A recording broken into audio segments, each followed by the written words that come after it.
T'es une tapette ou quoi? Wesh, arrête tes vidéos de con. T'es nul. C'est nul à T'es moche, sale bâtard. Tu es nul, t'es moche, et tu es très bête. T'es moche. T'es vraiment un taré nul. C'est nul. Elle ou il fait pitié. Tu ne devrais pas faire de vidéos mais rester chez toi, et t'es moche. Et t'es un homme ou une femme? C'est nul. C'est tellement niais, bordel. C'est de la m***. Tu es vraiment un déchet de l'humanité, psychopathe. J'ai envie que tu meurs. Les vidéos de Délire de Max sont tellement drôles que j'ai oublié de rire. Faut le tuer, celui-là. Délire de Max, le plus gros cancer de YouTube. Je veux ta mort. Je te hais. Suicide-toi, s'il te plaît. Quelqu'un m'explique pourquoi ce type si énervant respire encore? Tu pues le caca. Les gens comme toi, faut les mettre dans des chambres à gaz. Fils de p que tu es. Bien à vous, petit enfant. Suicide-toi, Max. Tes vidéos, c'est de la m***, fils de p. Ça s'entend que tu suces. Je savais pas qu'il y avait 160 000 p en France. Daesh, venez tuer ce fils de p qu'il fait honte à la France. Va te suicider, petit conseil. Oui, j'espère actuellement qu'il le fasse. On prie pour que ça arrive. C'est quand qu'il meurt, lui, déjà? J'espère tellement ta mort tous les soirs. Meurs. Tu peux te tuer, s'il te plaît? Si tu pouvais arrêter définitivement tes vidéos et crever de faim, ça serait sympa pour l'humanité. Faut enfermer les délires de Max dans une pièce sans porte, comme pour faire mourir des Sims, là. Ce que vous venez d'entendre, eh bien ce sont de vraies insultes, de vraies menaces et du vrai harcèlement que j'ai reçu, que ce soit sur YouTube, Twitter ou autre. Et ce genre de messages, ce n'est pas que du virtuel. Derrière, il y a de vraies personnes qui les lisent et qui les reçoivent en pleine face. C'est valable pour moi, mais c'est valable aussi pour de nombreuses personnes qui sont victimes tous les jours de cyberharcèlement. Le cyberharcèlement n'est pas moins grave ou moins important que le harcèlement tout court, tout ça parce qu'il se passe sur Internet. Au contraire, le cyberharcèlement peut parfois être beaucoup plus violent. Dans cette vidéo, je vais vous parler de ce qu'il m'est arrivé, je vais vous raconter ma propre expérience, mais je vais essayer aussi de vous donner des conseils si jamais vous subissez du cyberharcèlement. C'est quelque chose de très grave dont on doit parler, il ne faut pas se taire et il ne faut surtout pas avoir peur de parler de ces choses-là. Les mots ont un sens et certaines insultes peuvent faire beaucoup plus mal que certains coups. Et s'il vous plaît, pour les personnes qui font ça, s'il vous plaît, arrêtez d'utiliser le mot cancer comme une insulte.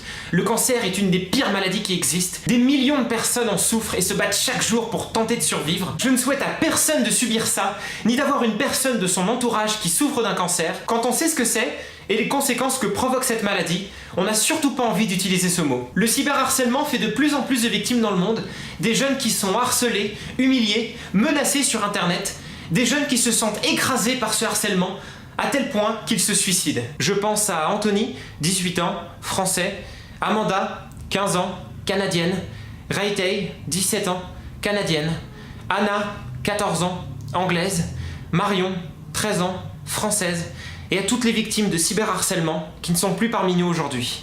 Pour les personnes que je viens de citer et pour toutes les personnes qui aujourd'hui subissent du cyberharcèlement, je vous demande d'en parler, je vous demande d'agir avant qu'il ne soit trop tard. Pour ma part, depuis que je me suis lancé sur YouTube, j'ai subi du cyberharcèlement comme beaucoup de personnes qui s'exposent sur internet. Il y a quelques youtubeurs qui m'ont insulté, qui ont lancé des rumeurs me concernant, qui ont fait de la diffamation, qui ont voulu salir mon image et qui se sont servis de leur communauté pour venir m'attaquer. Tout ça dans le seul but de se mettre eux-mêmes en avant, de gagner quelques vues et quelques abonnés. Juste pour ça. D'autres youtubeurs, parfois même avec un grand nombre d'abonnés, ont participé à ce harcèlement et à ce lynchage public. Que ce soit en soutenant les youtubeurs qui m'ont attaqué, en publiant des messages qui me rabaissaient ou des insultes sur leurs propres réseaux sociaux, ou tout simplement en likant des messages qui m'attaquaient. Je ne parle absolument pas de la critique constructive, qui permet à chacun d'exprimer son opinion selon ses propres goûts personnels. Je parle de mensonges, d'insultes, de diffamations et parfois même de menaces réelles. Pour ma part, je sais qui a participé à tout ça, je sais qui n'a rien dit et je sais sur qui je peux compter. Je ne citerai aucun nom et je n'en citerai jamais. Tout d'abord, parce que la première règle quand on subit du cyberharcèlement, c'est de ne pas répondre directement aux personnes qui vous attaquent et qui vous font du mal. Ça peut être dangereux et ça ne sert à rien. Il ne faut pas rentrer dans leur jeu, il ne faut pas faire de clash. En gros, il faut leur accorder aucune importance. Et aussi parce qu'on ne répond pas au cyberharcèlement par du cyberharcèlement ni par de la violence. Ces personnes ont utilisé leur communauté pour venir m'insulter, m'attaquer, me harceler. Mais ça, moi, je ne le ferai jamais. Si vous subissez du cyberharcèlement, la première chose à faire, c'est d'en parler. Parlez-en. Parlez-en à un ami, à un proche, à un parent, à un prof, à qui que ce soit, mais parlez-en. Ne restez pas seul avec ça. Il existe aussi un site internet et un numéro de téléphone officiel en cas de besoin. Vous pouvez les retrouver dans la description. En parler, c'est déjà la moitié du chemin qui a été parcouru pour s'en sortir, pour aller mieux et pour faire en sorte que ça s'arrête. Si ça va trop loin, alors il ne faut surtout pas hésiter à en parler d'abord à vos parents et ensuite à la police en cas de besoin. Personnellement, c'est ce que j'ai fait. Quelques youtubeurs ont vraiment été trop loin. Certains m'ont menacé, certains ont diffusé des informations personnelles et privées me concernant sur internet. Donc je suis allé à la police et maintenant ces personnes sont connues des services de police. Ce n'est vraiment pas quelque chose d'agréable à faire, au contraire, mais il faut agir.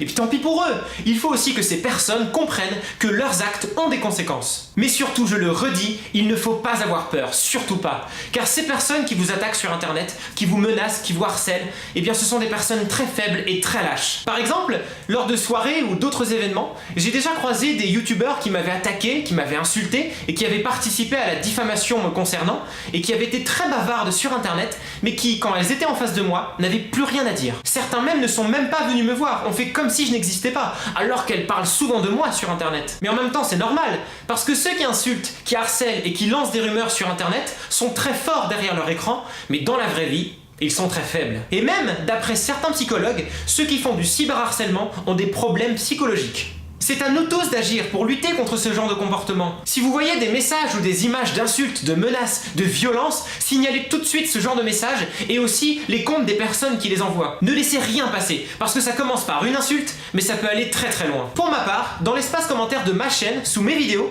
je ne laisse aucun commentaire violent ou haineux, je ne laisse aucune insulte à caractère raciste, antisémite, ni contre aucune religion, homophobe, discriminatoire, les menaces ou les messages qui humilient. Je ne laisse rien de tout ça. Chaque youtubeur est responsable de son propre espace commentaire. C'est lui qui doit faire attention à ne pas laisser publiquement ce genre de messages violents. La liberté d'expression, c'est génial, c'est un droit fondamental, mais ça ne vaut pas pour tout. Si vous êtes d'accord avec mon message et si vous voulez lutter contre le cyberharcèlement, alors s'il vous plaît, parlez-en.